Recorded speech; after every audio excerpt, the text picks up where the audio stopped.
미가서 5장 2절에서 9절의 말씀을 가지고 평강의 왕이라는 제목으로 함께 말씀을 나누고자 합니다. 우리 성도님들, 그리고 온라인 예배를 함께 드리는 모든 성도님들, 한 주 동안 평안하셨습니까? 예전에 우리나라에 이제 먹을 것이 없던 시절에는 식사하셨습니까? 라는 것이 인사였던 시절이 있었습니다. 지금은 이제 코로나 시대죠. 그래서 코로나 시대 가운데 우리가 상대방에게 꼭 말할 수밖에 없는 것, 건강을 걱정하며 건강을 묻는 인사가 자연스럽게 나오기 마련입니다. 우리 성도님들 건강은 괜찮으십니까? 예, 감사합니다.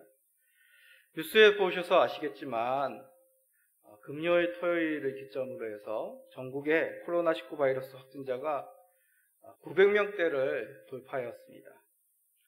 금년 초 1월, 2월 달보다도 더 많은 확진자 수가 발생하고 있습니다. 수도권에는 무증상 감염자가 속출하여서 수도권에 한해서는 희망자들에게 무료로 선제적 검사, 코로나19 검사를 해준다는 뉴스도 나왔습니다. 더 많은 사람들이 검사를 하면 자연스럽게 더 많은 확진자들, 무증상 확진자들이 나오겠죠. 어느 때보다도 심란한 시대가 아닌가 생각이 됩니다. 몇 주 전이죠. 광주 월계동에서 고등학생이 이제 코로나 확진을 받았습니다.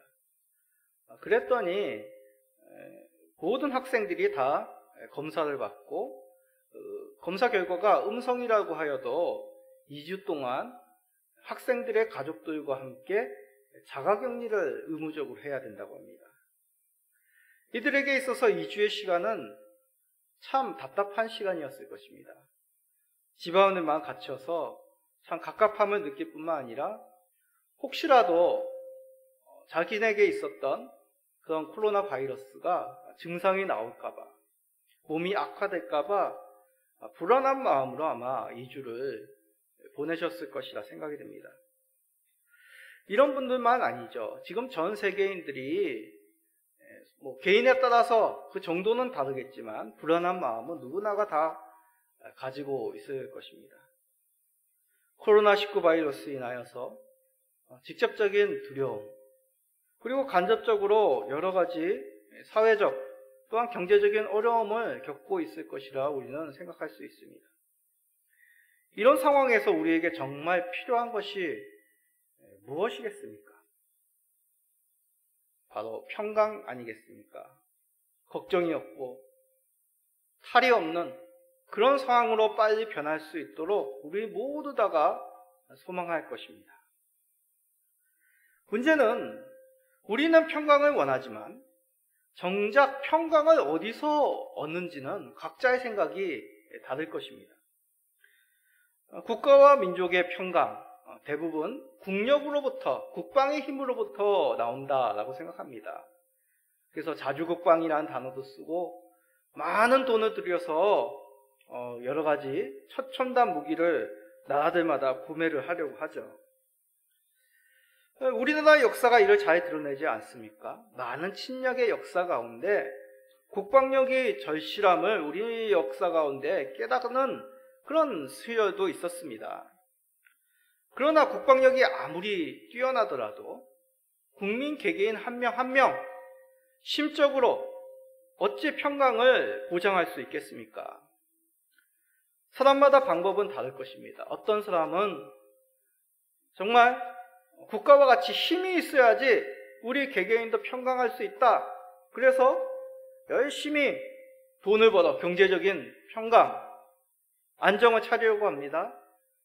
또 매일매일 힘들지만 나름대로 건강관리를 해서 코로나19를 이 시대를 이겨나가려고 합니다.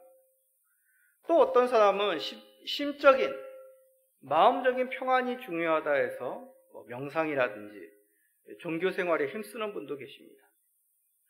그럼 정작 이 자리에 함께 드리는, 예배 드리는 우리 성도님들은 어디서 평강을 얻을 수 있다 생각하십니까? 우리는 하나님의 백성입니다. 그러기에 우리를 보호하시고 인도하시는 하나님으로 말미암아 평강을 얻어야 되겠죠. 그래서 우리는 이 자리 힘을 내어 예배의 자리로 나왔습니다. 우리 예수님께 우리가 감사하며 찬양하는 것, 바로 하나님의 평강이신 그 예수님께서 사람으로 오신 그 성육신하신 그 놀라운 사건을 우리가 말씀으로 깨닫고 다시 한번 새기기 위해 이 자리에 나온 것이죠. 특별히 이제 2주만 지나면 성탄절을 맞이하게 됩니다. 2주도 안 되죠. 세 번째 시간으로 우리가 예수님께서 평강의 구원자로 오심을 우리가 말씀을 통해 살핍니다. 이 말씀을 통해서 예수님의 진정한 평강의 의미, 평강의 왕으로 오신 그 예수님으로 우리 가운데 평안을 찾으시는 모든 성도님 되시기를 축원드립니다. 자, 먼저 오늘 말씀은 선지자 미가를 통해서 주신 말씀이다라고 합니다. 미가를 통하여서 이 말씀 들어보셨습니까? 미가라는 뜻은 여호와 같은 자가 누구냐라는 뜻입니다. 여호와 같은 자가 누구냐? 이 미가라는 그 뜻과 같이 미가 선지자를 통하여 주신 그 하나님의 메시지는 대부분 하나님의 놀라운 계획, 바로 이방에 대한, 이스라엘에 대한 심판의 메시지, 그리고 하나님의 구원의 계획에 담겨 있는 그런 선지서입니다. 특별히 우리는 마태복음 2장 6절과 연관지어 오늘 읽은 본문 5장 2절이 가장 미가서에서 유명한 말씀이라 할 수 있겠습니다. 그러나 솔직히 미가서는 우리에게 참 익숙하지 않은 말씀입니다. 말씀만이 아니라 미가 선지자가 누군지에 대한 자료도 성경 가운데 별로 없습니다. 구체적으로 미가라는 사람이 어떤 사람인지도 우리는 잘 알 수 없습니다. 성경에 짤막하게나마 미가서 1장 1절을 통해서 미가라는 선지자가 어떤 사람인지에 대해서 우리에게 말씀합니다. 자, 미가서 1장 1절입니다. 유대의 왕들 요담과 아하스와 히스기야 시대에 모레셋 사람 미가에게 임한 여호와의 말씀, 곧 사마리아와 예루살렘에 관한 묵시라. 아멘. 대부분 이제 선지서 1장 1절은 그 선지자에 대해서 짤막하게, 그 시대의 상황에 대해서 짤막하게 설명을 합니다. 역시 미가서도 그렇게 설명하고 있습니다. 미가라는 사람은 어느 시대의 사람이냐면 남유다 왕국의 요담과 아하스와 히스기야 시대 때 사역했던 선지자다라고 얘기합니다. 또 그의 주로 사역했던 곳은 참 익숙하지 않은 지명입니다. 모레셋이라고 하는 곳에 이 사람이 사역을 하였다, 말씀을 전하였다라고 얘기합니다. 우리가 전주, 그리고 그 전주에 살펴본 이사야 선지자, 동일한 시대에 사역했다는 것을 알 수 있죠. 또 이 모레셋이라는 것은 지명으로 예루살렘, 이스라엘을 따져본다면 예루살렘 남서쪽 32km 떨어진 그런 작은 시골 마을입니다. 그래서 동시대에 이사야는 예루살렘 궁전에서 사역을 주로 하였고, 이 미가는 모레셋이라고 하는 잘 알려지지 않는 시골 마을, 조그만 동네에서 주로 사역을 했다는 것을 깨닫게 됩니다. 자, 오늘날의 말로 따진다면 이런 거죠. 이사야는 서울의 대형교회, 이름만 내어도 아는 그런 대형교회 목사님이십니다. 그래서 이분은 주로 대통령도 만나시고 국회의원도 만나시고 우리나라의 행정의 정중앙에서 위치하는 그런 많은 사람들에게 하나님의 말씀을 전하는 사람이었다라고 그렇게 비유해서 말할 수 있습니다. 반면에 미가라는 사람은 오늘날로 따진다면 조그만 시골 동네의 작은 교회의 목사님, 그 정도로 우리가 비유해서 볼 수 있는 것이죠. 그럼에도 미가의 선지자는 이사야와 같이 하나님의 엄중하신 계획, 그리고 그 심판 속에서 하나님만을 의지할 것을 이사야와 같이 동일한 메시지로, 동일한 내용의 말씀으로 전하였다는 것입니다. 이사야와 같이 오실 구원자에 대해서도 역시 전한 미가 선지자입니다. 이렇듯 하나님은 이사야를 통해서 예루살렘 궁전에 있는 왕들과 귀족들에게 하나님의 계획을 말씀하셨습니다. 회개할 것을 요청하였습니다. 미가라는 선지자를 통해서는 변방, 일반 백성들에게 하나님의 심판과 구원을 말씀한 것이죠. 이는 무슨 뜻이겠습니까?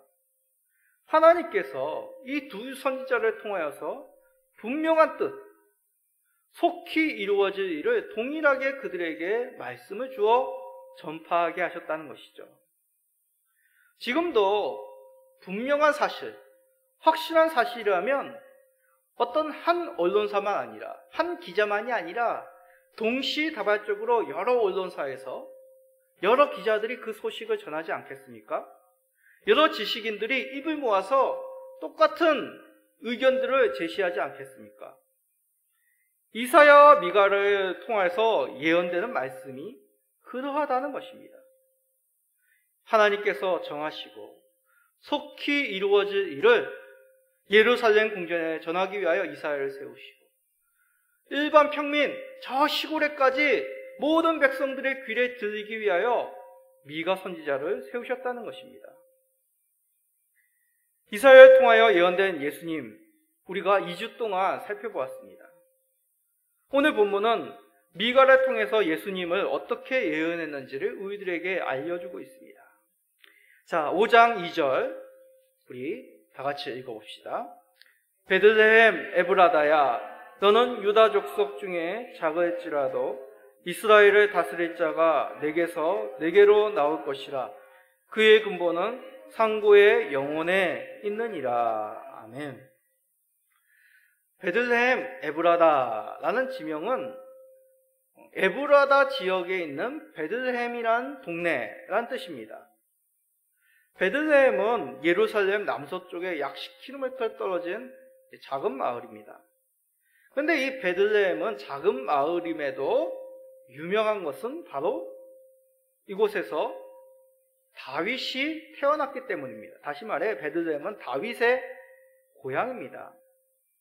작은 마을임에도 위대한 왕 다윗이 태어났기에 유다 족속 중에도 큰 의미를 지닌 동네였습니다. 지난 시간에도 살펴보았듯이 다윗은 아주 특별한 인물이죠. 다윗이 상징하는 것은 바로 하나님의 백성을 다스리는 참된 왕의 모습을 다윗을 통하여 하나님은 그림자와 같이 우리들에게 보여주십니다. 그러기에 하나님께서 다윗을 통하여 약속하시고 예언하신 다윗의 보좌를 영원히 경고케 하시겠다라는 약속은 단지 인간 다윗 그리고 그 후손인 인간의 어떤 그런 가족들 그런 지파를 그 가문을 세우시겠다 그런 의미만이 아니라는 것이죠.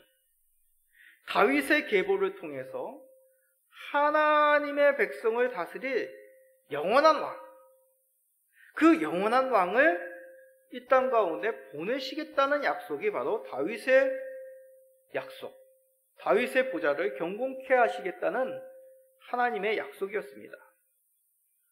그래서 미가서를 통해서도 정확히 이 내용을 말씀하고 계십니다. 베들레헴에 나실 분은 그 근본은 상고, 바로 영원전부터 계신 분이다 라고 말씀합니다. 영원전부터 계실 분이 베들레헴에 나신다는 것은 바로 다윗의 언약 속에서 영원히 왕위를 경고케 할 그 분이 나신다는 말씀과 동일한 뜻이 되는 것이죠. 다시 말해 영원전부터 계신 분이 다윗의 왕위를 계승하여 하나님의 왕 되심을 나타내시기 위하여 이 다윗의 고향 베들레헴에 오신다라는 뜻입니다. 우리는 이분이 누군지 알죠. 베들레헴에서 나오신 다윗의 족보를 통하여 이 땅 가운데 나신 하나님의 영원한 왕 되심을 드러내실 참된 주가 누구시겠습니까? 예수 그리스도시죠. 예수님은 모든 우주 만물의 왕으로 오시기 위해 다윗의 계보를 따라 베들레헴에서 나셨습니다. 그러므로 우주 만물을 다스리시는 하나님의 아들임을 우리 예수님이 나타내신 것이죠. 그 뜻이 무슨 말이겠습니까? 우리의 생사화복, 그리고 모든 피조물까지도 우리 예수님의 손아귀, 예수님의 다스림 가운데 속해 있다라는 뜻이죠.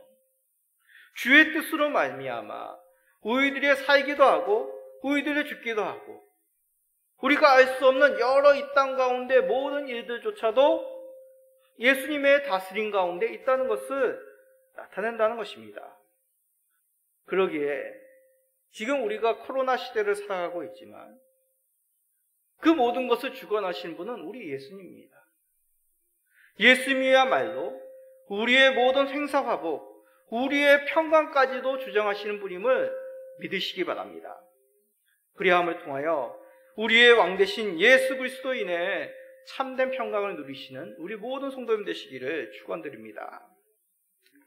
자, 그런데 예수님이 이 땅에 오신 것을 통해 우리에게 왕이 되신다, 영원한 왕이 되신다, 이런 말씀은 솔직히 이 자리에 계신 분들이야 다 이해가 되고 아멘이 되시겠지만 좀 신앙이 좀 어리신 분, 교회 나오지 별로 안 되신 분들은, 우리 또 어린 자녀들은 그 땅에서 난 것이 뭐 그렇게 우리하고 무슨 상관이 있는가라는 생각이 드실 수 있습니다.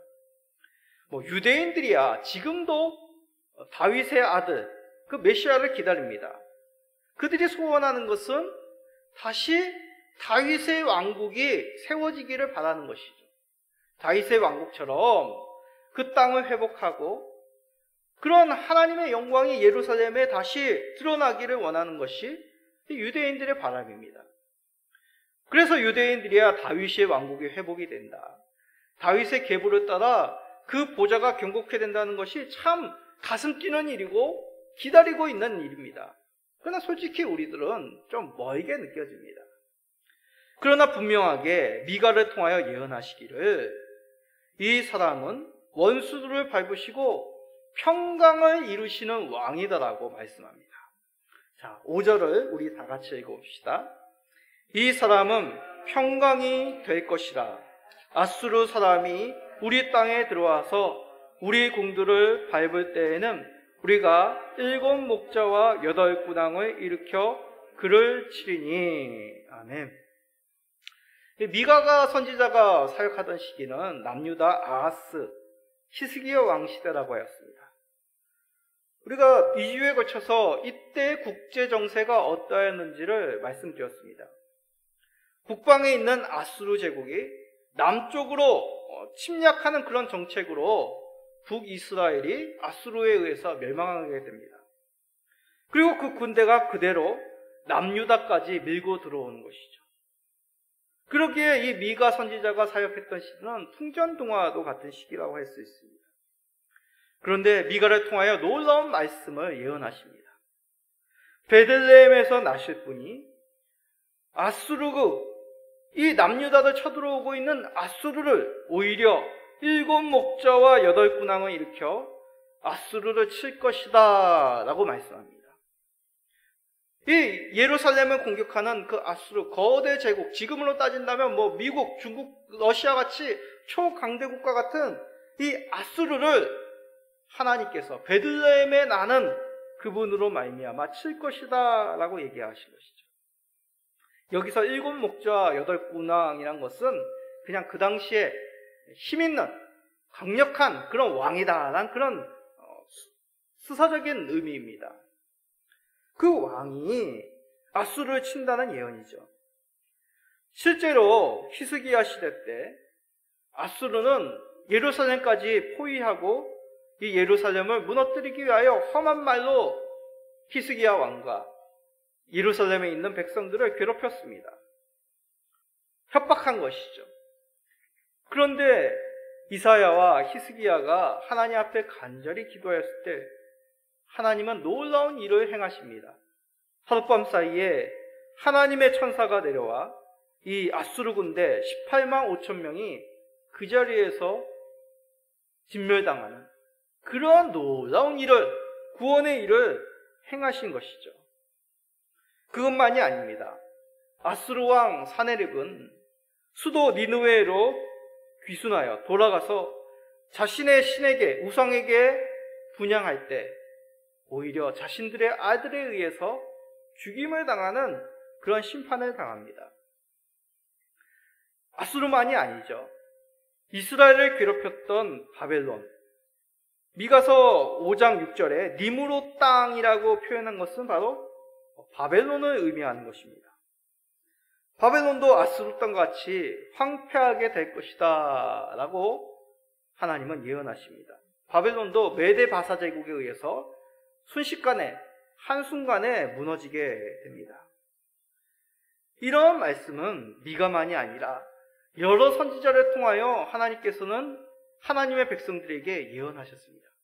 대표적인 선지자가 다니엘 선지자이죠. 다니엘 2장 44절입니다. 이 여러 왕들이 시대에 하나님의 하나님이 한 나라를 세우시리니 이것은 영원히 망하지도 아니할 것이요 그 국권이 다른 백성에게로 돌아가지도 아니할 것이요 도리어 이 모든 나라를 쳐서 멸망시키고 영원히 설 것이라. 아멘. 2장 44절, 다니엘서 2장 44절을 얘기하는 여러 왕들이란 바벨론 제국, 메데 바사 제국, 페르시아 제국이라고 보통 얘기하죠. 그리고 헬라 제국, 그리스 제국입니다. 그리고 로마 제국, 그리고 열방의 여러 앞으로 세워지는 그런 왕들을 뜻합니다. 이런 왕들이 하늘에서 내려오는 큰 돌로 인하여 산산조각 나는 것을 느부갓네살이 꾼 그 신상이 무너지는 것으로 하나님은 이상을 보여주셨습니다. 그 큰 돌이 무엇이겠습니까? 이 큰 돌이 이 우상을 산산조각 내고 온 세계에 가득하는 그 이상, 그것은 바로 미가서를 통하여서 하나님께서 보내실 한 선지자로 말미암아 그 모든 제국들이 무너지고 하나님이 세우시는 그 나라가 영원토록 견고하게 설 것이라고 하나님께서 예언하신 것이죠. 다니엘의 예언한 것과 미가가 예언한 것이 동일한 내용, 일치되는 내용입니다. 무슨 뜻이겠습니까? 베들레헴에서 나실 분, 그분이 세운 나라는 주의 백성들을 핍박하는 자들을 오히려 무찌르시고 꺾으시고 평정하여 평강을 안겨주시는 분이라고 말씀하고 계십니다.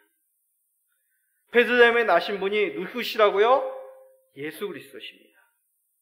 예수님이 세우신, 예수님께서 주의 백성들을 괴롭히는 이 세상을 오히려 심판하시고 주의 나라를 세워 경고케 하신다는 하나님의 놀라운 예언의 말씀이죠.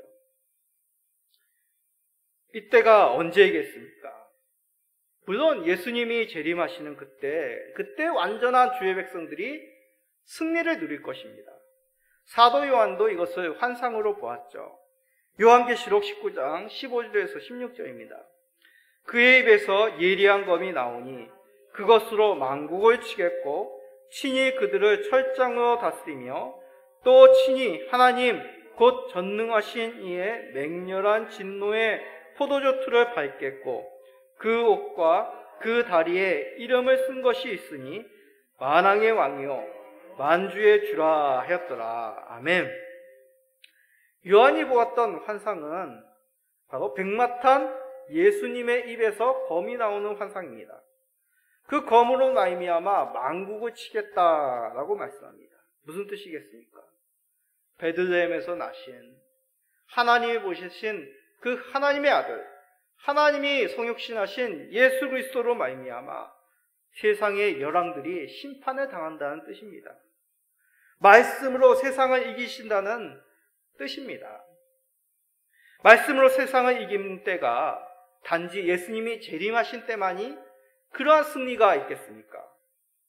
벌써 이미 예수님의 승리하심은 이루어지고 있습니다. 마태복음 8장 16절입니다. 저물 때 사람들이 귀신 들린 자를 많이 데리고 예수께 오거늘 예수께서 말씀으로 귀신들을 쫓아내시고 병든 자들을 다 고치시니 악한 귀신이 무엇으로 쫓겨났다고 얘기합니까? 예수님의 말씀으로 쫓겨났습니다. 예수님께서 공생의 시작 전 사단의 그런 시험도 이기신 것이 정확한 예수님의 말씀으로, 하나님의 말씀으로 이기셨죠. 말세 시대 때, 우리가 살아가고 있는 이 말세의 때는 영적인 전쟁의 시기입니다. 이 시대 가운데 예수님의 승리, 말씀으로 이루심을 우리가 보게 됩니다. 그러기에 코로나 시대로 인한 그 심령의 불안함, 우리가 무엇으로 이길 수 있겠습니까? 예수님의 말씀으로 이겨나가야 되겠습니다. 이것 뜻은 단지 육체적인 질병, 그 질병을 고쳐진다는 뜻이 아닙니다. 사탄이 주는 그 두려움, 우리를 올가매려고 하는 그들의 악한 관계를 말씀으로 이겨나간다는 뜻입니다. 말씀은 사탄을 무찌르는 강력한 무기입니다. 우리가 영적인 힘을 키우기 위해 말씀을 의지하여 살아가야 되는 것이죠. 그럴 때 우리는 하늘의 신령한 양식인 그 말씀으로 말미암아 우리의 영혼이 더욱 윤택해지는 은혜를 누리게 됩니다. 이 자리에 계신 성도님들, 그리고 온라인 예배를 드리는 성도님들, 베들레헴에 나신 우리 주 예수 그리스도의 말씀으로 참된 평강을 얻으시기를 간절히 축원드립니다. 자, 그러기에 이런 평강은 먼 얘기가 아닙니다. 남 얘기가 아닙니다. 우리를 통해 이루어 가시는 하나님의 계획인 것이죠. 미가랴서를 통해서도 주의 백성들로 평강을 이루시겠다라고 말씀합니다. 자, 미가서 5장 8절입니다.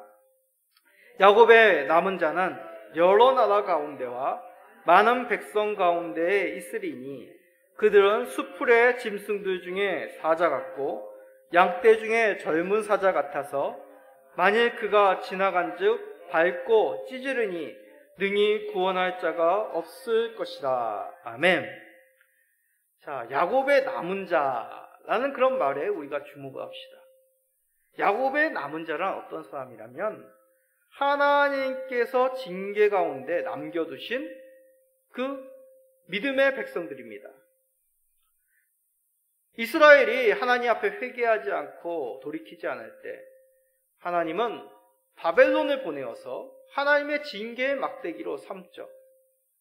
하나님께서 이스라엘을 치시고 그대로 내버려 두신 것이 아닙니다. 이스라엘 백성들을 바벨론의 포로로 삼으심으로 말미암아 그들을 은혜 가운데 남겨두셨습니다.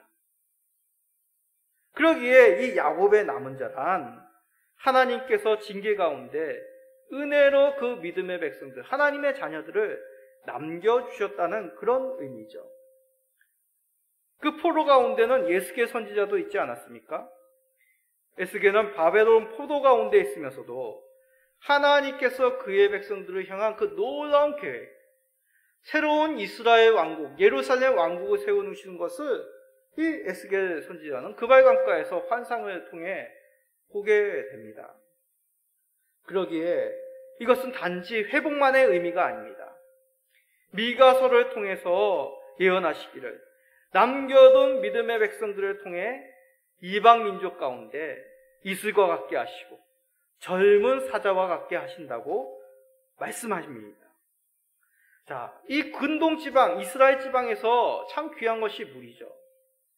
그러기에 새벽에 피는 그 안개, 이슬은 이들에게 귀한 생명과도 같은 것입니다. 특별히 건기를 지날 때 이 새벽에 맺혀지는 이슬로 말미암아 농작물이 말라 죽지 아니하고 살아갈 수 있는 것이죠. 그러기에 여기서 얘기하는 바로 야곱의 남은 자들, 이슬, 이것은 바로 이들을 통하여 전해지는 생명을 뜻합니다. 그리고 그 가운데 양들 가운데 젊은 사자와도 같이 얘기합니다. 양들 가운데 젊은 사자, 상상만 해도 그 의미가 무엇인지 압니다. 양들에게 있어서 이 젊은 사자, 혈기 넘치는 이 사자는 바로 공포의 대상, 죽음의 대상입니다. 무서운 심판을 뜻합니다. 하나님의 남겨두신 백성이 이방 민족에 있으리요 이방 민족에 있어서 젊은 사자와도 같다는 것이죠. 하나님께서 이들을 이방의 생명줄로 삼으시고 이방의 심판자로 삼으신다는 뜻입니다. 어떻게 이 두 가지가 공존할까요? 생명과 심판. 구약의 이스라엘은 이방 민족들을 향한 하나님의 산 증거였습니다. 이스라엘 민족을 통해서 이방 민족들은 하나님의 구원을 살필 수가 있었습니다. 그 유명한 출애굽 사건을 기억해 보십시오. 그 당시에 뉴스가 있고 라디오가 있고 그러지 않았습니다. 그러나 사람들의 입으로 입을 통해서 전달되었겠죠. 애굽에 있었던 그 히브리 사람들이 하나님이라고 하는 여호와라고 하는 그 놀라운 신이 건져내요. 홍해를 마른 땅과 같이 건너게 하시고 또 여러 이방 민족들을 무찌르고 돌파하여 가나안 땅을 얻게 되었다. 주변의 여러 민족들은 출애굽 사건, 이스라엘 백성들이 가나안 땅에 들어온 것을 통하여서 하나님이 그의 백성들을 구원하심을 그들은 목격하고 들었을 것입니다. 또한 이방 민족들은 이스라엘을 통하여서 하나님의 엄중하신 심판도 보게 되었죠. 거역하는 자들을 징계하시고 하나님의 백성들을 주의 뜻을 아닌 자신들의 욕심으로 공격하였을 때 하나님이 오히려 이스라엘을 괴롭히는 여러 이방 민족들을 무찌르시고 망하게 하신다는 것을 이 이방 민족들은 보고 듣고 직접 경험하였습니다. 그러기에 구약의 이스라엘은 이방 민족을 향한 하나님의 생명의 구원의 메시지요 또 하나님의 엄중하신 심판의 산 증거자로서 세우신 것이죠. 신약의 시대도 마찬가지입니다. 예수님도 제자들에게 이것을 강조하셨습니다. 예수님께서 70제자들을 파송하신 후에 그들이 놀라운 그 경험들, 예수 그리스도의 이름으로 귀신들이 쫓겨나는 그러한 놀라운 일을 체험한 후에 예수님께 와서 그 기쁨을 나눕니다. 누가복음 10장 17절에서 18절입니다. 70인이 기뻐하며 돌아와 이르되 주여 주의 이름이면 귀신들도 우리에게 항복하더이다. 예수께서 이르시되 사단이 하늘로부터 번개같이 떨어지는 것을 내가 보았노라. 아멘. 사단이 하늘로부터 번개같이 떨어졌다는 것은 바로 제자들이 주 예수 그리스도의 이름으로 복음을 전할 때, 예수가 그리스도의 심을 전할 때 바로 사단은 패할 수밖에 없는 사단의 그 권세가, 사단의 나라가 무너졌음을 드러내는 것이다 라고 그런 뜻으로 예수님이 말씀하신 것이죠. 예수님께서 오심으로 이미 사단의 권세는 무너졌습니다. 지금 사단은 최후의 발악을 하고 있는 것이죠. 이러한 승리를 주의 남은 백성들은 바로 세상 가운데 증거하며 살아가야 됨을 우리들에게 말씀합니다. 이러한 주 예수 그리스도의 복음을 들고 나아갈 때 믿고 나오는 자들은 그들의 신분이 사단의 권선에서 하나님 편으로 옮겨지는 것을 그들은 경험하게 될 것입니다. 그러나 그러지 못하고 여전히 주 예수님을 배척하는 자들은 그 발악하는 사단의 길을 뒤쫓을 수밖에 없는 것이죠. 그러기에 교회와 주의 자녀들인 우리 성도들은 세상을 향한 이슬이요, 세상을 향한 엄중한 주의 사자임을 기억해야 됩니다. 코로나 시대에 교회의 십자가는 세상에 피할 곳이 어디임을 널리 알리고 있습니다. 또 교회의 십자가는, 예수 그리스도의 십자가는 그곳에서 달리신 그 예수님이 왜 그런 고통을 당하셨는지를 우리들에게 보여주고 계시죠.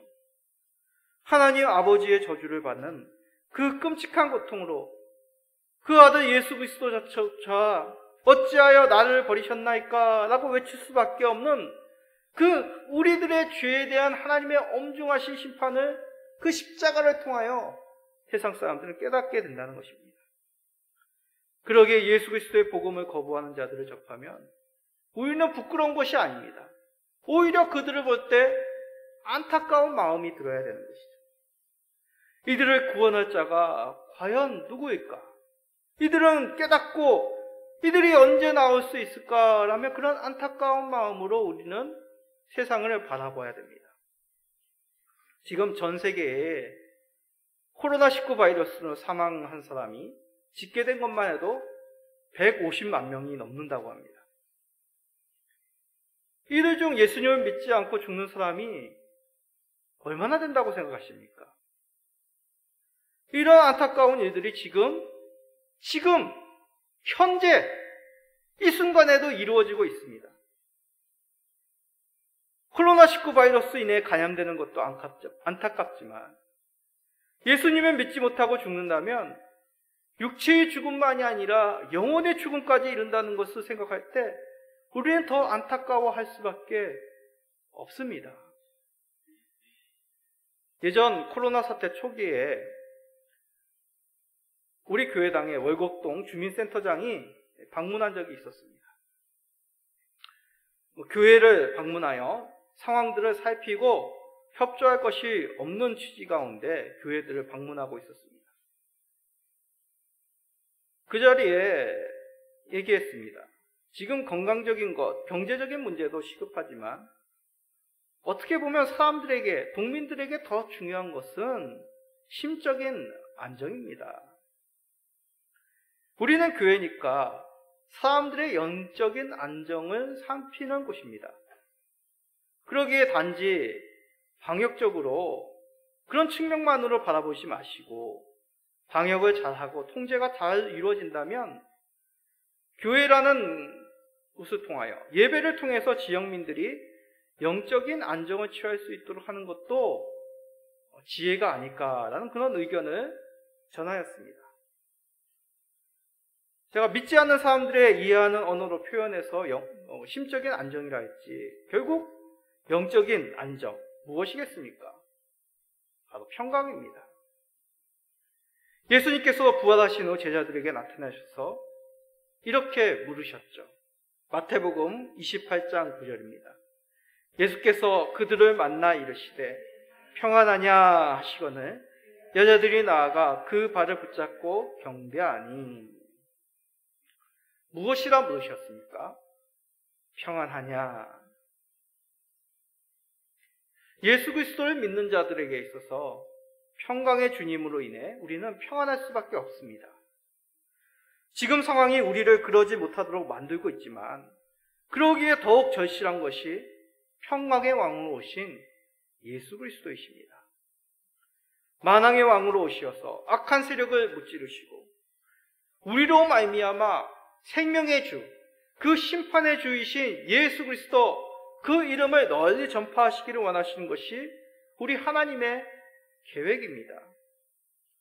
코로나19 시대를 살아가는 우리들에게 우리 예수님이 물으셨듯이 우리들에게도 동일하게 묻습니다. 너희는 평안하냐? 우리도 예수님을 따르던 제자들처럼 또 미가 선지자들 통해 증거된 그 야곱의 남은 자들처럼 우리를 통하여 계획하신 이방 사람들의, 주변 사람들, 믿지 않는 사람들에게 이슬과 같은, 또한 젊은 사자와 같이 우리 주가 심판의 주이심을 널리 알리는 통로가 되어야 되겠습니다. 그러기 위해서 우리가 먼저 예수 그리스도로 인하여 평강해야 됩니다. 어려운 시대에 예수 그리스도께서 평강의 왕으로 오셨음을 믿으시고 그 이름으로 말미암아 참된 평강을 누리시는 우리 모든 성도님 되시기를 예수 그리스도의 이름으로 간절히 축원드립니다. 아멘.